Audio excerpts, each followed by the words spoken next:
A ideia da reencarnação é muito antiga, fazendo parte da tradição cultural e religiosa dos povos que constituem a humanidade terrestre. Confirmada por Jesus em seu diálogo com o fariseu Nicodemos: Na verdade te digo que aquele que não nascer de novo não poderá ver o reino de Deus. Reencarnar diz respeito aos renascimentos sucessivos dos espíritos. Assim, Deus impõe aos homens a encarnação com o fim de fazê-los chegar à perfeição. Mas para alcançarem esta perfeição, têm que sofrer todas as vicissitudes da existência corporal.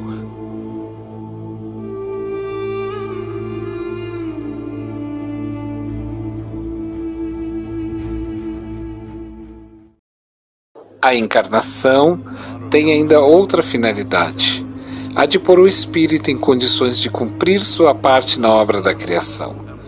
Para executá-la, é que em cada mundo ele toma um instrumento, um corpo físico, em harmonia com a matéria essencial deste mundo, a fim de nele cumprir daquele ponto de vista as ordens de Deus, e desta forma é que contribui para a obra geral, onde ele próprio se adiantará.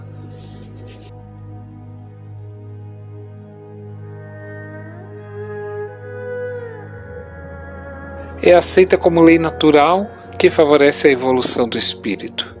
E em cada existência corpórea, o espírito recebe a oportunidade para reparar equívocos cometidos em existências anteriores e para desenvolver novos aprendizados. Cada reencarnação é precedida de um planejamento que permite ao reencarnante renascer no meio propício e junto às pessoas onde se faz necessário desenvolver aprendizados e acertos espirituais.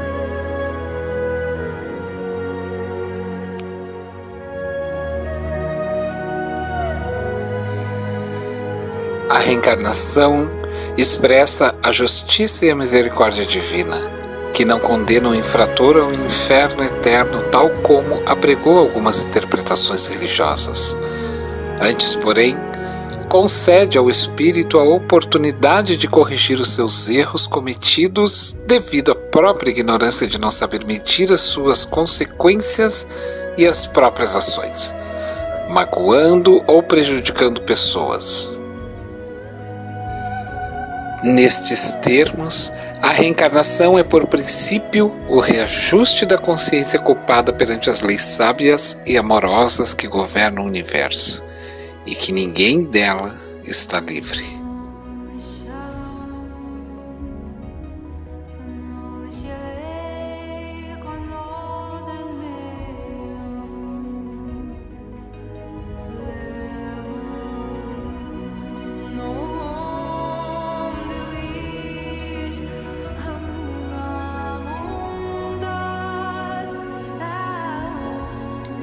É processo superior de aquisição de felicidade que está destinado a todas as criaturas. Por efeito de sua herança divina, a passagem dos espíritos pela vida corporal é necessária para que eles possam cumprir, por meio de uma ação material, os desígnios cuja execução Deus lhes confia.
Espiritismo mostra que o desenvolvimento pelo qual percorre a alma no período infantil é de sublime aprendizado para ele em sua jornada evolutiva.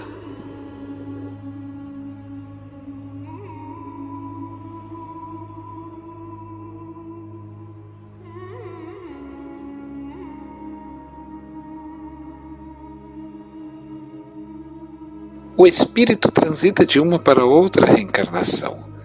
Transita da vida espiritual para a vida corporal. E também transitará da infância para a adolescência. E assim sucessivamente.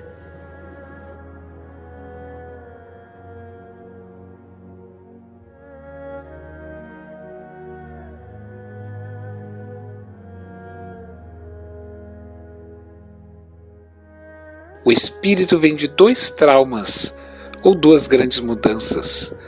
A primeira é a redução ou constrição do seu corpo perispiritual para ajustar-se ao novo corpo em formação no ventre materno. E o parto, onde todas as situações de conforto oferecidas pelo útero têm uma finalidade com o nascimento.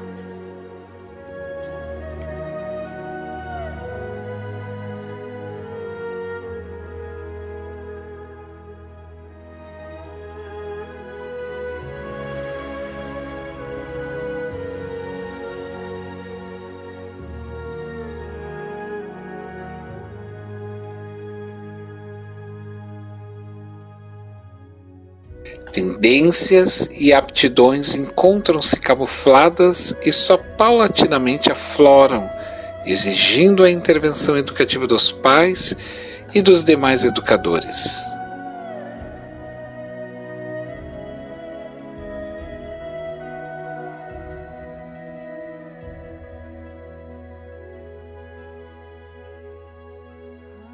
Decorrente da fragilidade, da graça, da beleza e das limitações próprias da infância que despertam em nós o cuidado e a proteção e o carinho dos pais.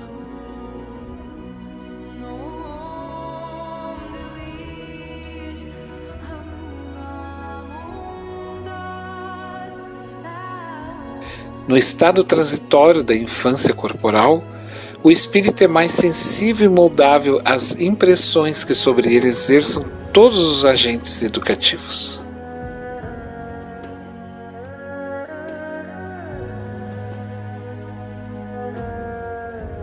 Tudo o que se encontra oculto em termos de pendores positivos e negativos irá gradativamente aflorar e se confrontará com as influências benéficas ou não que o ser haja recebido nos primeiros anos de sua existência terrena. Os erros promovidos e viabilizados pela reencarnação assumem a forma de provas e de expiações, sempre de acordo com os erros cometidos no âmbito da aquisição moral e intelectual de cada sujeito. As provas são obstáculos naturais. Já as expiações são provas mais difíceis, dolorosas, a que o espírito se submete, decorrentes de um endividamento maior.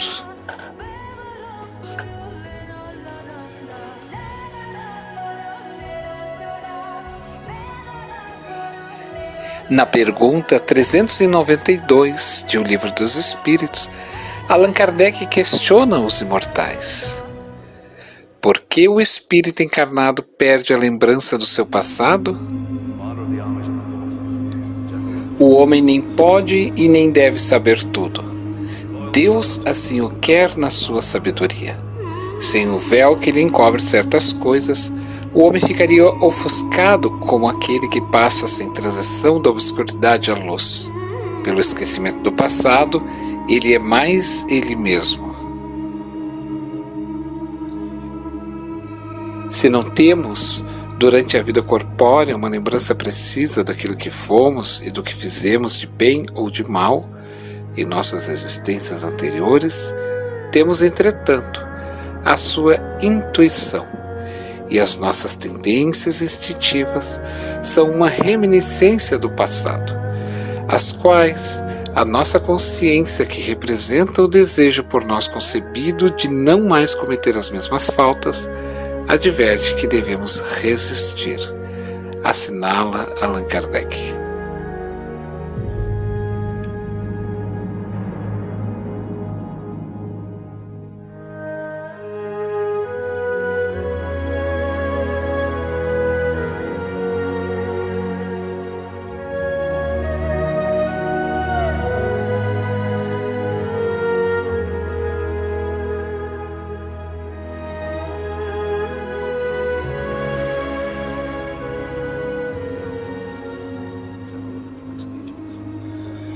Chegando ao termo que a providência marcou para a sua vida de errante, o espírito escolhe por ele mesmo as provas às quais deseja submeter-se para apressar o seu adiantamento. Ou seja, o gênero de existência que acredita mais apropriado a lhe oferecer os meios, e as provas estão sempre em relação com as faltas que deve expiar. Se nela triunfa, ele se eleva. Se sucumbe, tem de recomeçar. O espírito goza sempre do seu livre-arbítrio, e em virtude dessa liberdade que no estado de espírito escolhe as provas da vida que deseja passar, ele então delibera o que fará ou não fará, escolhendo entre o bem e o mal. Negar ao homem o livre-arbítrio seria reduzi-lo à condição de máquina. Integrado à vida corpórea, o espírito perde momentaneamente a lembrança das suas existências anteriores, como se um véu as ocultasse. Não obstante, tem às vezes uma vaga consciência, e elas podem mesmo ser-lhes reveladas em certas circunstâncias. Mas isto não acontece senão pela vontade dos espíritos superiores, que o fazem espontaneamente com um fim útil e jamais para satisfazer uma curiosidade vã.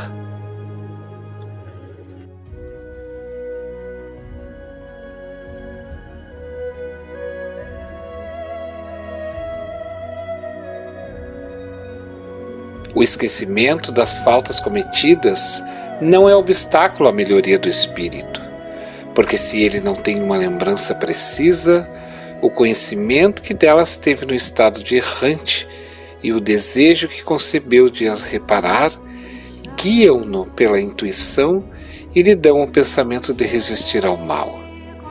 Este pensamento é a voz da consciência, secundada pelos espíritos que o assistem. Se ele atende às boas inspirações que estes lhe sugerem, então segue-lhe o caminho do bem. Se o homem não conhece os próprios atos que cometeu em suas existências anteriores, pode sempre saber o gênero de falta que lhe se tornou culpado, e pela qual era o seu caráter dominante. Basta que ele estude a si mesmo, e poderá julgar o que foi, não pelo que é, mas pelas suas tendências.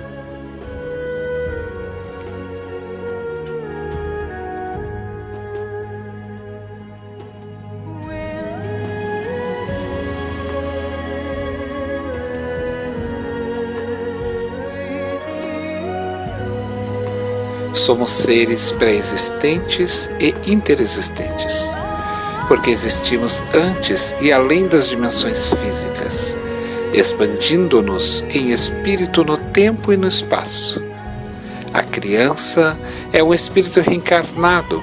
Sua encarnação tem como projeto evoluir em direção a uma transcendência e uma evolução rumo a Deus.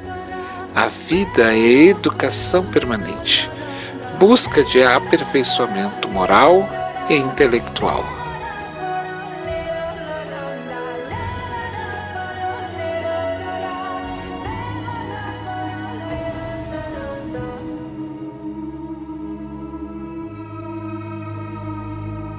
Em a obra Gênese de Allan Kardec, no capítulo 11, iremos encontrar uma descrição detalhada do processo da reencarnação do espírito. E este nos dá a ideia clara e precisa de que a vida começa desde a concepção. Algumas horas após a fecundação, isto é, entre 4 e 6 horas, o espírito se liga pelos laços perespirituais ao corpo que vai se formar. Portanto, interromper a vida do futuro bebê é crime, pois impede que o espírito reencarnante volte à Terra para progredir.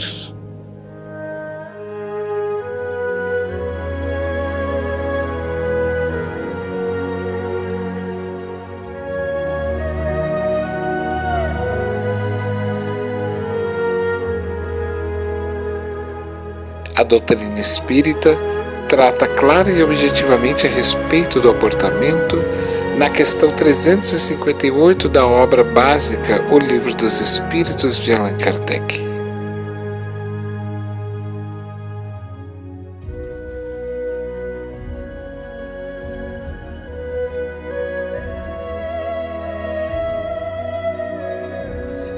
As ciências contemporâneas, por meio de diversas contribuições, vêm confirmando a visão espírita acerca do momento em que a vida humana se inicia. A doutrina espírita firma essa certeza definitiva, estabelecendo uma ponte entre o mundo físico e o mundo espiritual, quando oferece registros de que o ser é pré-existente à morte biológica. A tese da reencarnação, que o Espiritismo apresenta como eixo fundamental para se compreender a vida e o homem em sua amplitude, hoje é objeto de estudo de outras disciplinas do conhecimento humano, e que, através de evidências científicas, confirmam a síntese filosófica do Espiritismo: nascer, morrer, renascer ainda e progredir sempre, tal é a lei. Assim, não se pode conceber o estudo do abortamento sem considerar o princípio da reencarnação, que a parapsicologia também aborda ao analisar as memórias extracerebrais, ou seja, a capacidade que algumas pessoas têm de lembrar espontaneamente de fatos com elas ocorridos antes do seu nascimento. Dentro da lei do renascimento, se estrutura ainda a terapia regressiva a vivências passadas, que a psicologia e a psiquiatria utilizam no tratamento de traumas psicológicos originários de outras existências, inclusive em pacientes que estiveram envolvidos na prática do aborto. O procedimento abortivo é moral somente numa circunstância, segundo o Livro dos Espíritos, quando na questão 359 respondida pelos Espíritos Superiores ao eminente Allan Kardec.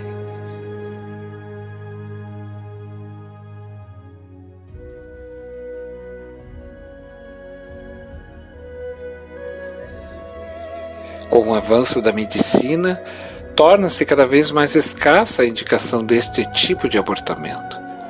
Essa indicação de aborto, todavia, com as angústias que provocam, mostram-se como situação de prova e resgate para pais e filhos, que experimentam a dor educativa em situação limite, propiciando deste modo a reparação e o aprendizado necessário.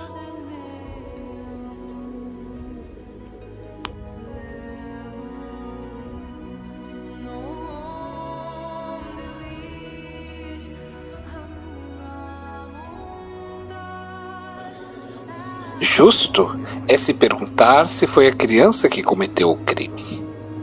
Por que imputar-lhe responsabilidades por um delito no qual não tomou parte?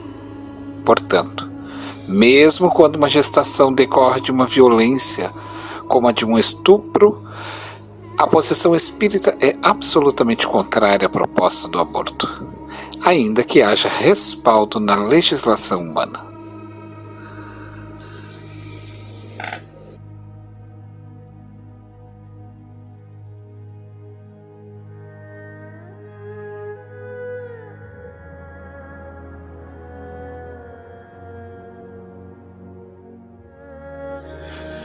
No caso do estupro, quando a mulher não se sinta com estrutura psicológica para criar o filho, cabe à sociedade e aos órgãos governamentais, e estes devem facilitar a estimulação para a adoção da criança nascida.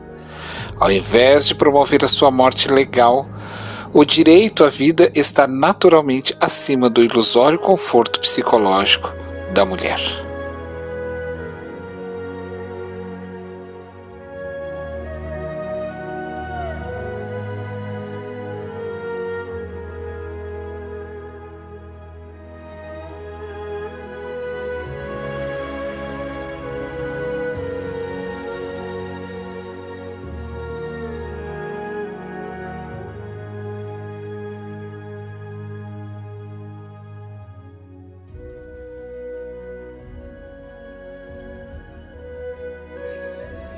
Na pergunta 371 de O Livro dos Espíritos, Allan Kardec novamente indaga os imortais.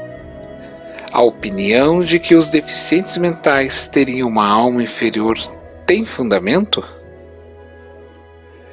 Incansavelmente, os imortais respondem para Allan Kardec: não, eles têm uma alma humana, muitas vezes mais inteligente do que pensais, e que sofrem da insuficiência dos meios que têm para se manifestar, assim como o mudo sofre por não poder falar.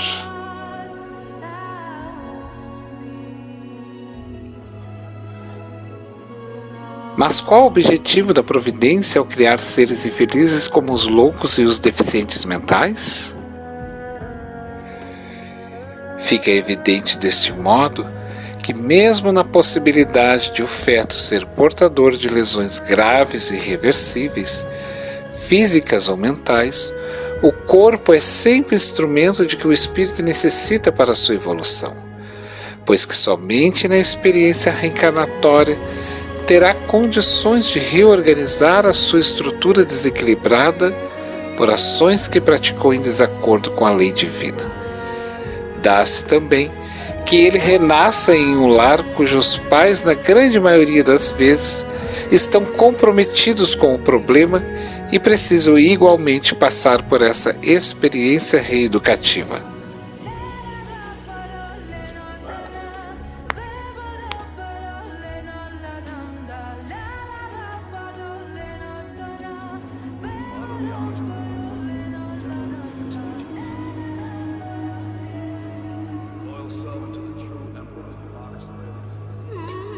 Esse aspecto é abordado em O Livro dos Espíritos, na questão 687 por Allan Kardec, aos imortais. Indo sempre a população na progressão crescente que vemos, chegará tempo em que seja excessiva na Terra? Não, Deus a isso provê e mantém sempre o equilíbrio. Ele coisa alguma inútil faz. O homem que apenas vê um canto do quadro da natureza não pode julgar da harmonia do conjunto.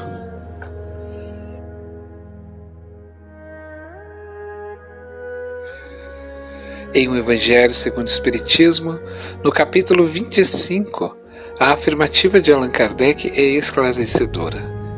A terra produzirá o suficiente para alimentar a todos os seus habitantes, quando os homens souberem administrar segundo as leis de justiça, de caridade e de amor ao próximo, os bens que ela dá.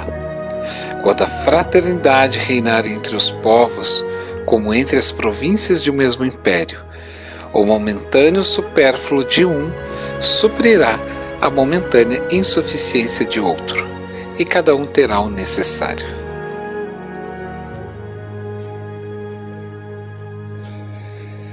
Convém destacar ainda que o homem não é apenas um consumidor, mas também um produtor, um agente multiplicador dos recursos naturais, dominando neste trabalho uma tecnologia cada vez mais aprimorada.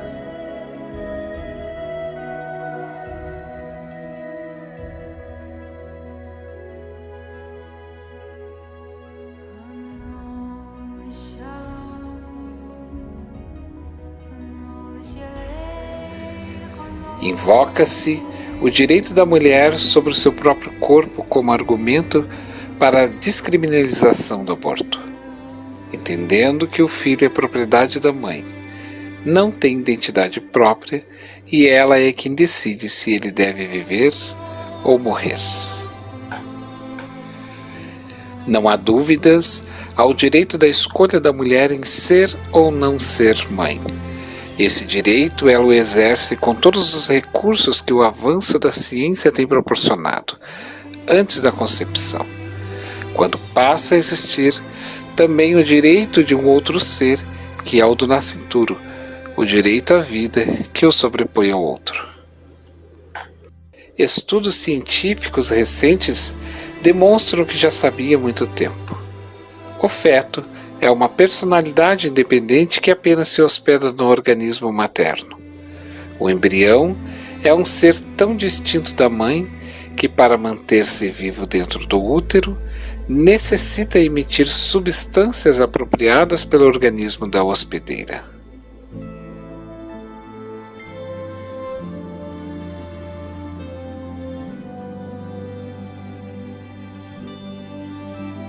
Após o abortamento, mesmo quando acobertado pela legislação humana, o espírito rejeitado pode voltar-se contra a mãe e todos aqueles que se envolveram na interrupção da gravidez. Daí dizer Emmanuel em o livro Vida e Sexo, no capítulo 17, a seguinte colocação: admitamos seja suficiente breve meditação em torno do aborto delituoso, para reconhecermos nele um dos fornecedores das moléstias de etiologia obscura e das obsessões catalogáveis na patologia da mente, ocupando vasto departamento de hospitais e prisões. Mulher e homem, acompliciado nas ocorrências do aborto criminoso, desajustam as energias psicossomáticas com intenso desequilíbrio, sobretudo do centro genésico, implantando nos tecidos da própria alma a sementeira de males que seguirão a tempo certo.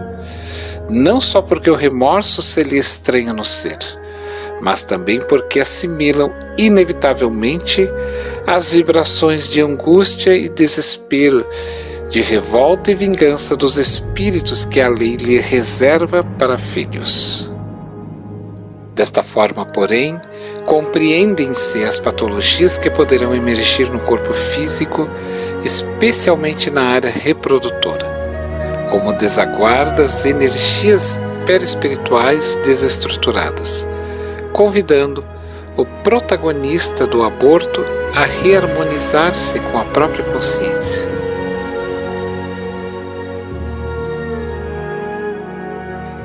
No reajuste ante a queda moral pela prática do aborto, não se busca condenar ninguém.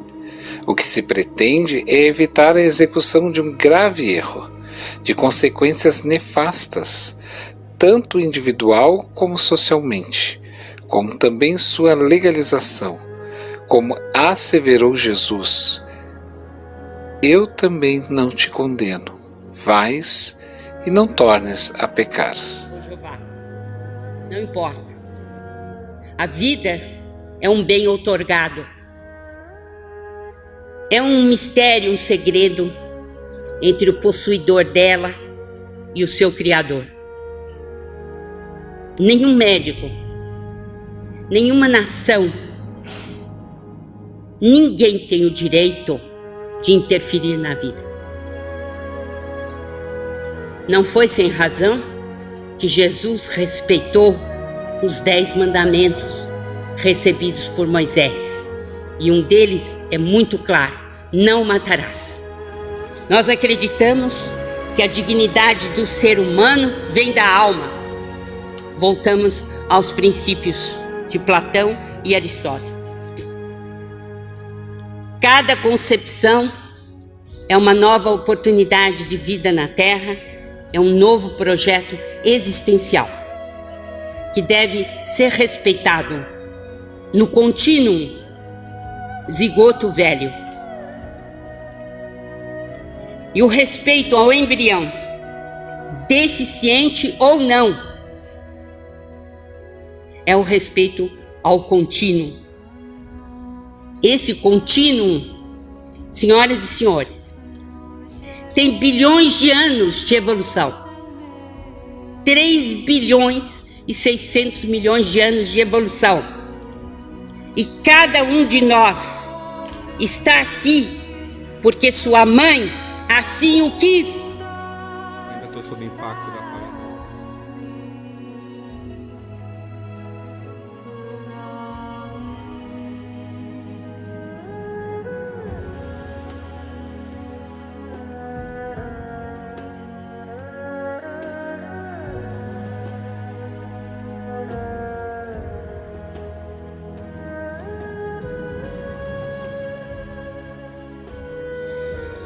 No livro citado, na página 126, irá nos relatar doutora Marlene Nobre. Do zigoto ao feto, o ser parte de uma única célula para a extraordinária complexidade multicelular do surpreendente recém-nascido, passando nas primeiras semanas do desenvolvimento embrionário por todas as etapas principais que atravessou, ser unicelular, peixe, anfíbio e réptil, ave e finalmente mamífero superior. É preciso que fique claro que, à luz da revelação espírita, a revolução do ser se processa nos dois planos, físicos e extrafísico, em obediência a um planejamento inteligente.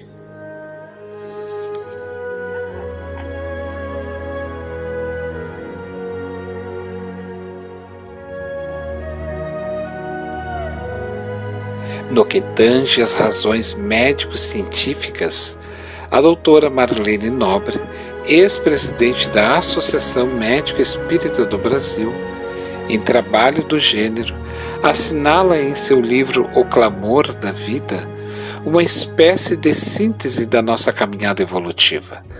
Desde o princípio, através dos ciclos planetários, até o advento da razão, ascende a cifra ciclópica de 3 bilhões e 800 milhões de anos.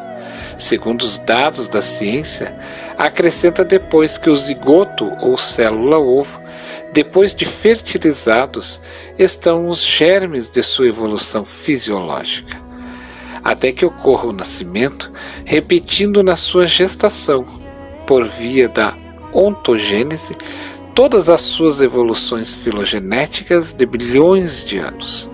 Daí poder afirmar-se que a ontogênese recapitula a filogênese.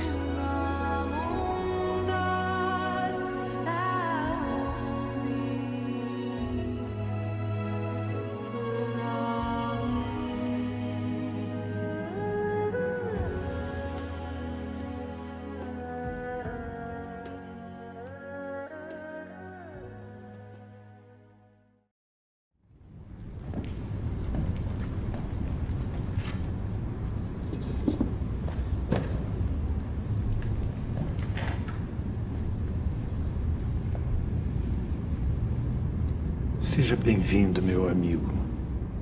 Não sou teu amigo.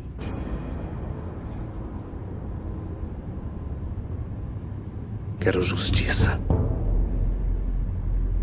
E tô no meu direito. Já acabei com ela. Agora eu quero ele.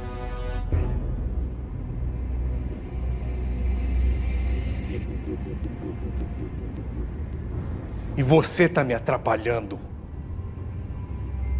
Exijo que você se afaste. Deixe isso para a justiça divina. Deus está muito ocupado. Quem com ferro fere, com ferro acaba ferido.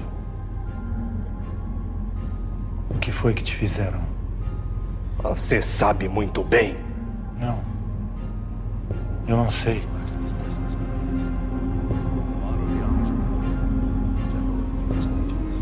Não me deixaram nascer.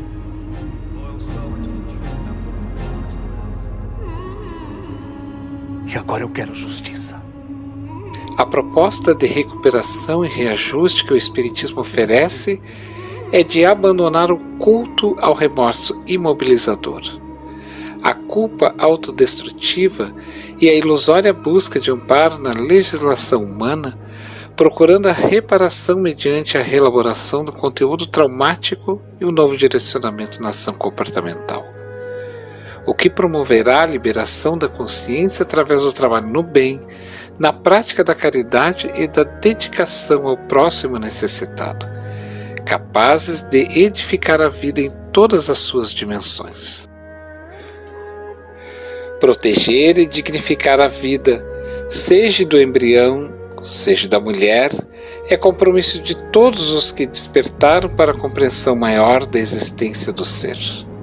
Agindo assim, evitam-se todas as consequências infelizes que o aborto desencadeia, mesmo acobertado por uma legislação ilusória.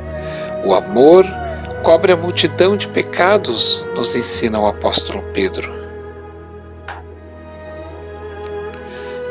Bezerra de Menezes, considerado médico dos pobres, nos assevera em sua mensagem pelo médio de Valdo Pereira Franco, no encerramento da reunião do Conselho Federativo Nacional, em 7 de novembro de 1993, referindo-se à campanha em defesa da vida, lançada pela Federação Espírita daquele mesmo ano.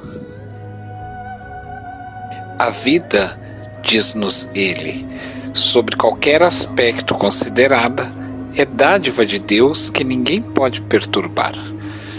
Todos os seres sencientes desenvolvem um programa na escala da evolução, demandando a plenitude e a perfeição que lhe é a meta final.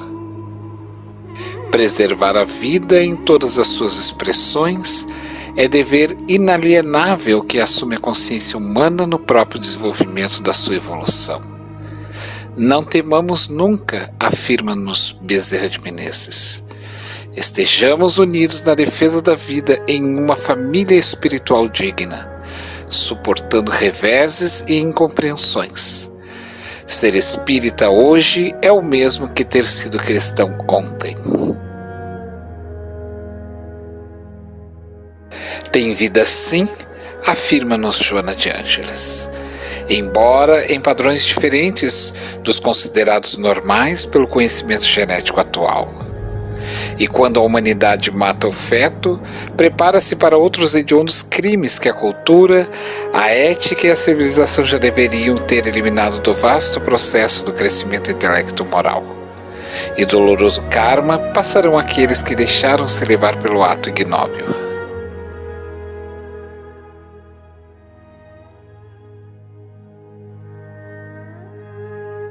Há choro dentro da noite. É o doloroso gemido de pobre recém-nascido que não encontra lugar. Mãos insensíveis sufocam pequenina flor humana. É o aborto em lide insana, ferindo a lei sem pensar.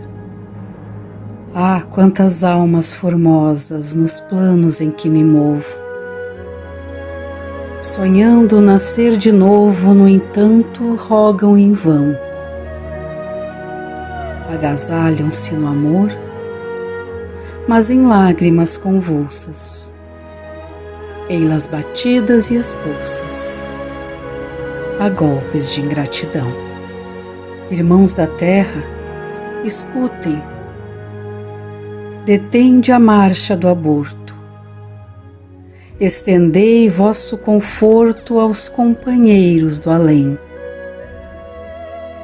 Cada criança que surge, mesmo entre rudes labéus, é uma esperança dos céus para a vitória do bem.